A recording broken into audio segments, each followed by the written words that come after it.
Thank you. Great to be here. Thanks for including me in your series. Well, happy to have you. Thank you very much for making the effort to come out to VIA HQ. We're excited to have you here.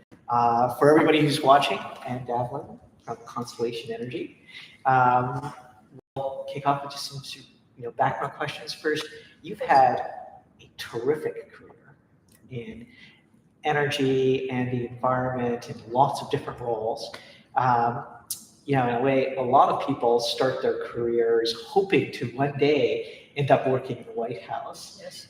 But you started in the White House.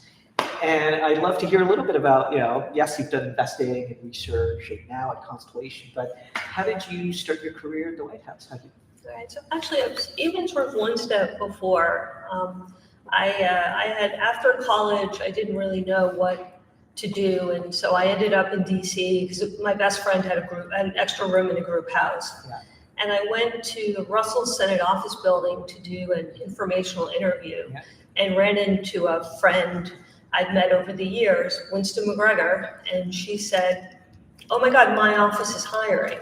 So I went and did an informational interview with Senator Ted Kennedy's office manager, and then I walked over to Winston's office and I became legislative associate for Al Gore in doing environmental policy. As you do. Yeah. As one does, a total fluke. Yeah. I feel, but I mean, it goes to actually something you and I were talking about earlier, which is, pre-COVID, we were together, we were all interacting, and had I not been going through security in the Russell Senate office building, this probably wouldn't have happened. Yeah. Well, first, serendipity does happen when you're out. Was it Woody Allen? He said 80% of life is showing up, but when everything's on a Zoom call, right there, It's so hard. there isn't serendipity. That's really hard. So it's another reason to come in or to go visit and spend time outdoors. Absolutely.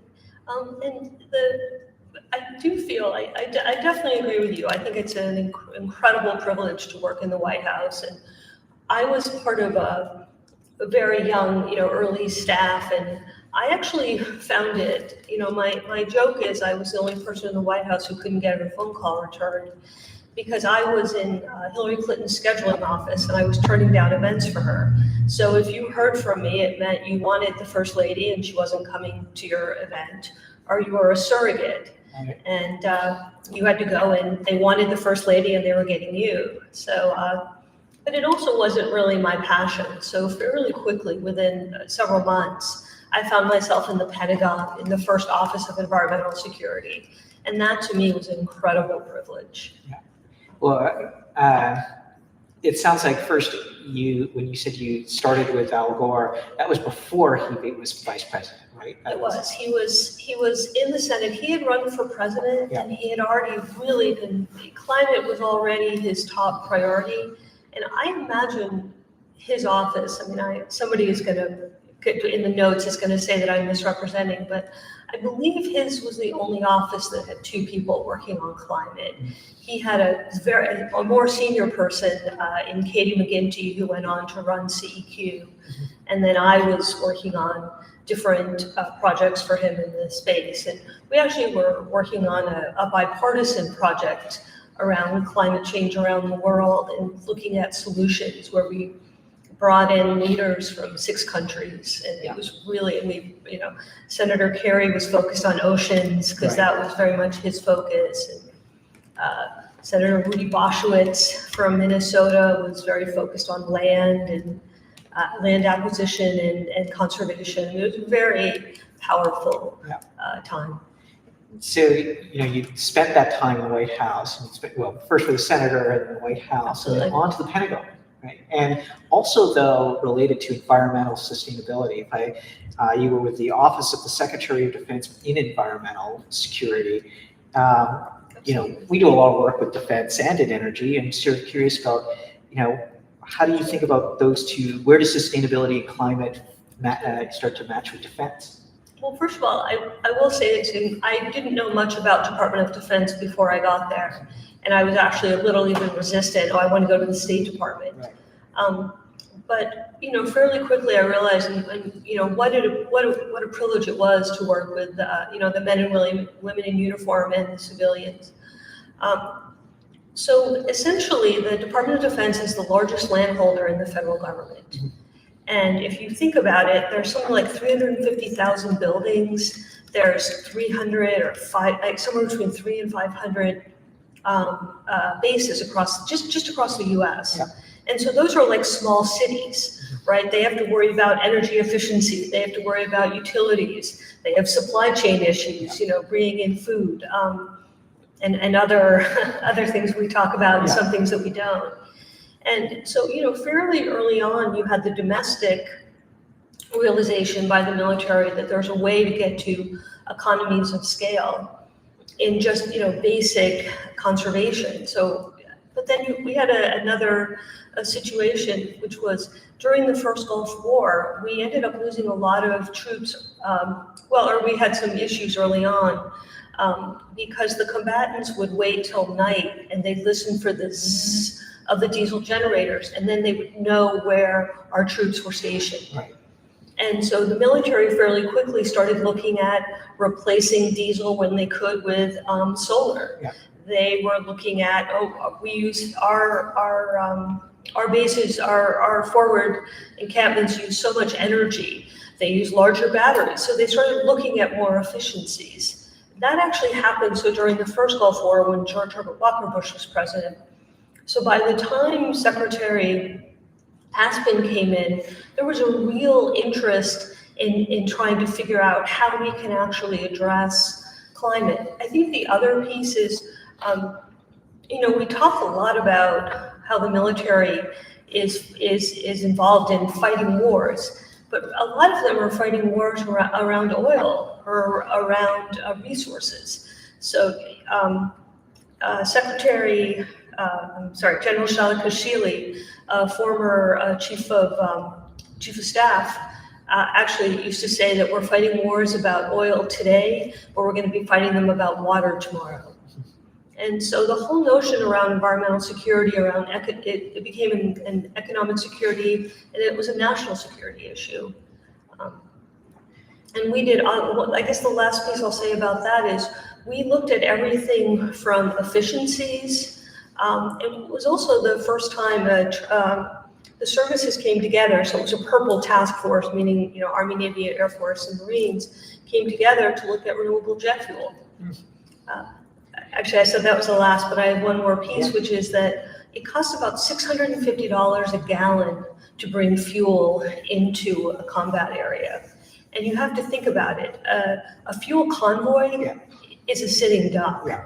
So the idea of getting to more efficiency and really finding ways, if we do have to be in a war zone, to be less of a sitting duck, I think is critical. Yeah. Well, you raised a number of amazing points there. One, I think necessity is often the mother of invention. Right? It is. And there's nothing more necessary than saving lives. And Absolutely. So the idea that the origin of some of the sustainability initiatives may have been around this very high profile, intense, forward deployed environment, but in a way that there was a forcing mechanism for heavy investment from, I think you mentioned DARPA and other places, to put research dollars into things that basically would not have been materialized 20 years later or 30 years later if someone didn't at that time say, hey, we're going to need this solar thing to be better. We're going to need these batteries to be lighter. Absolutely. Okay. So all of those initiatives are amazing to come out of that. Even the construction of them, how walkie-talkies used to be made, everything, it's absolutely 100%. Yeah. We often forget that things like the internet, or if we use our phones for GPS, it's all run off military satellites, actually. Even Apple and Google don't have their own satellites running GPS. So we still leverage a lot of the military technology in that area. So I think you also raised another point, which is that the 99% of what we see on television or in movies is around the military tends to be in some combative environment because it makes good television, right? It makes good video. But actually, no one really wants to fight, right? Even in the military, the goal is actually to avoid conflict if you can, because I think there's an interest in hopefully around some of the other sustainability initiatives are moving away from, hey, we're not fighting over that thing anymore, right? Because it doesn't matter as much. So, Exactly. I totally agree. You've also, done a lot of work in areas ranging from insurance and environment, the oceans, right, and other parts of industry. Are there places that you see, that have been overlooked or maybe could do with more attention in terms of sustainability and climate? Yeah. So I will say, there are two areas. The first one for me is actually the ability to deploy. I think that we do so well when it's 100 million and whatever the DOE loan guarantee program is pushing out $400 billion, Right. but you have to really be quite large. And I think that I could spend $400 billion. You could, if needed. Have you seen the people? They're all high-end talent people here. It would not be difficult for you to deploy. I agree. And as DOE is saying, deploy.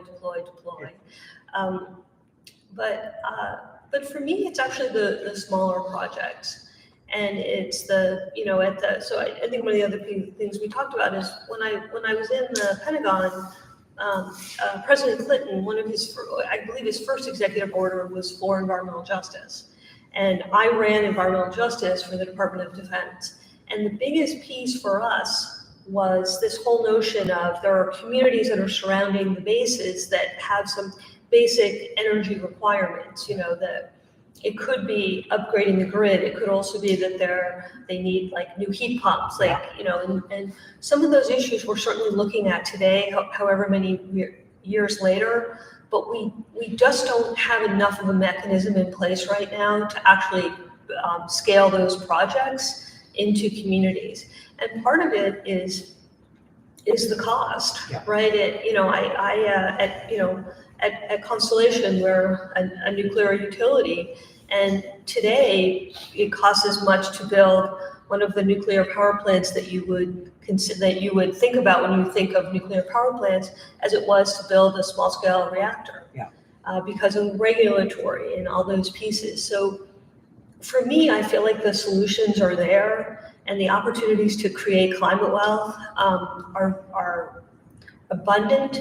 But it's actually figuring out how we're here, but how do we get to the smaller, how do we deploy the smaller projects? Yeah. Well, at the community level, it's also true, you mentioned sort of the bases, and they're like small cities. How you engage those communities is critical, especially because, they're all often in parts of the country we don't talk about as much, right? It's not like, Midtown Manhattan has an Air Force base, right? They are going to be in all parts of the country, and we want, if we're thinking about diversity and equity and inclusion, well, those are parts of the country we want to find ways to engage, and so those may be good places for us to think about how we get that community engagement. Absolutely. No, rural communities, absolutely. There's so much happening. Yeah. And it's everything, right? I mean, we also need to get the internet to them. So why not build, battery storage and bring in, internet at the same time? There's so much opportunity. You make a good point.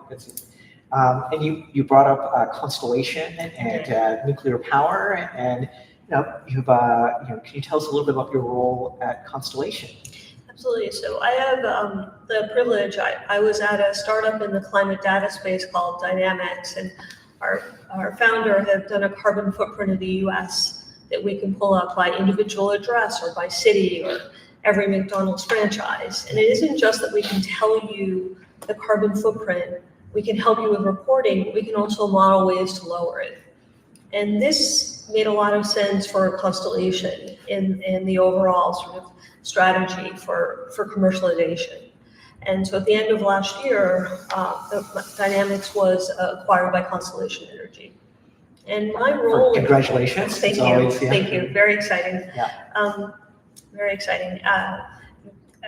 Yes, very exciting. And so my role in Constellation is, so just actually to take a step back. So Constellation Energy is the largest carbon neutral utility in the US. We're primarily nuclear. We actually have We're testing hydrogen in upstate New York right now. We recently were one of the recipients of the DOE Hydrogen Hub.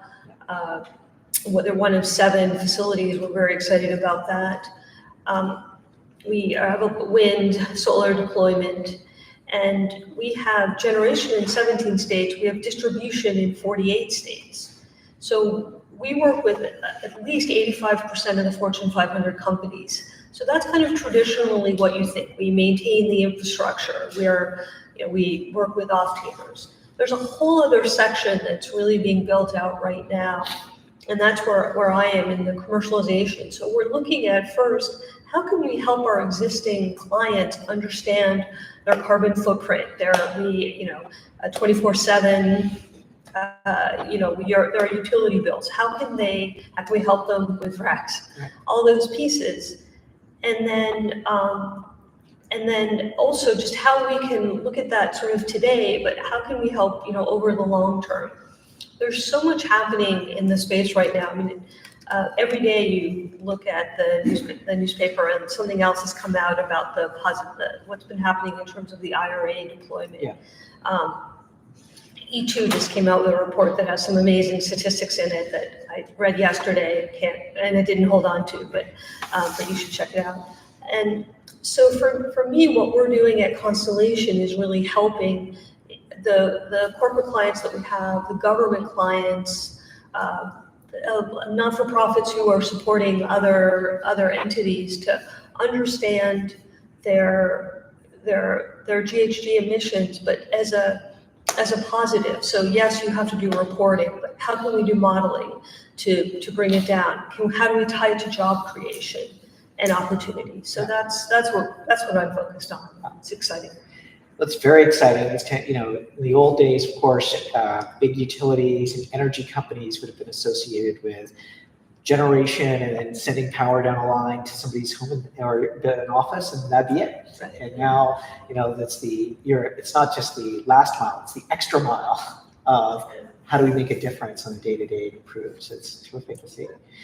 I have to say, just sort of, anecdotally, this is the second Fortune 500 company that I've worked for. And in both instances, it's fascinating to me how you can be a behemoth, but have a division that's just very agile. And that's how I feel about my group at Constellation, definitely. Yeah, well, maybe your second Fortune 500, but of course the Pentagon is really maybe ways bigger. So lots of big organizations that you had some experience in. Absolutely. You mentioned the recent win. Constellation is part of, I'll say it's the Mach 2. This is the Midwest Alliance for Clean Hydrogen hub, not the Mid-Atlantic one. That's right. And first, congratulations. $1 billion out of $7 billion. That's a great win. I'm happy to take credit. I have absolutely nothing to do with it, but thank you. Yeah. Well, actually, that's not true. They used some of our data for the environmental justice piece, but truly, there's an amazing team that worked on that. It's terrific. Well, it's great to see. I mean, as you talked about the amount of dollars that are going into this space, and $7 billion is still a lot out of that big pie. Why hydrogen? Can you tell us a little bit about why is hydrogen so important? In today, what's its contribution to sustainability? Absolutely. So first, I think as I mentioned, we're testing hydrogen at a facility in upstate New York right now, and there's a couple of reasons. First of all, it is carbon neutral. It is non-flammable when you put it to work, and the hub that we're putting together when we're fully deployed, it's something like 33,000 terabytes. Huh. I mean, I might have that. Someone, again, in the comments, we can fix that. Yeah. But the amount of energy that you can get from a small area, I think is key. There's also there's so many different kinds of hydrogen also. So it's making sure that we're deploying the right color, right? Pick your favorite blue, green, not brown. Yeah. But I think there's a couple reasons. Some people reminded me the other day that when George W. Bush was president, he was pushing for hydrogen cars. Right. I'm less on track with that right now, just because some of the reasons that I think our hydrogen hub makes sense is we're producing and deploying the hydrogen in a fairly small area, close area.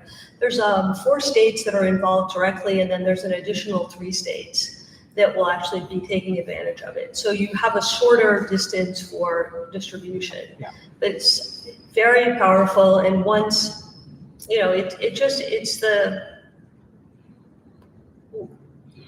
the right fuel. I mean, I don't know another way to say it, because we really have such a need. There's so much capacity coming online on the grid. We've only recently gotten additional funding to actually upgrade the grid. Yeah. So the notion of producing a tremendous amount of energy in a close distance, I think which is what we will be able to do with hydrogen. I mean, really just getting moving. Yeah.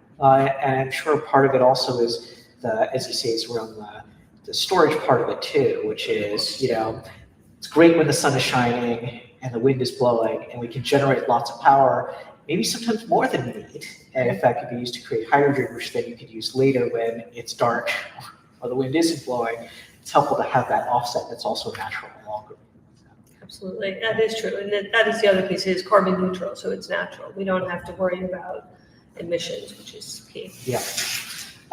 Terrific. Well, so kind of wrap up question here. It's hard to believe we're in November already. You're looking out to 2024. If you were to, have a wish for 2024 around what you're doing at Constellation, or how looking back at the end of 2024, how would you think of a big success? What are the things you're looking forward to? Absolutely. Thank you for that question. I appreciate it. So one thing is, it really goes back to market barriers. What I really want to see happen in 2024 is to overcome the market barriers. There's so much capital being deployed. There's so much renewable energy that's being built, upgrades happening. Who knows what's as local Law 97 comes on, and that's just one city across the country. Forget across the continent or the world. So for me, what I really want in Constellation is for people to get comfortable with their energy usage. Yep. So, and then really look at ways to help deploy deploy the energy, and to really just make sure that it's all very smooth, to the extent that we can be helpful in doing that. Of course, I want everybody to own their data and use it and be able to be content with that. Yeah. I think for me, looking back on the year, I want the folks that we're working with, the clients, to be confident in their data and in their implementation plans. Yeah. Well, and we may be able to even help manage both of those things, which is have lots of people make use of data for improvements across on a continent level, and let individuals keep ownership of their data. But that's a conversation for another time. That's next time. Sure. Great. And Davlin, thank you from Constellation Energy. Thank you very much for coming in today. It's wonderful to see you. It's great to see you. Thanks for including me. Of course. Cheers. Yeah.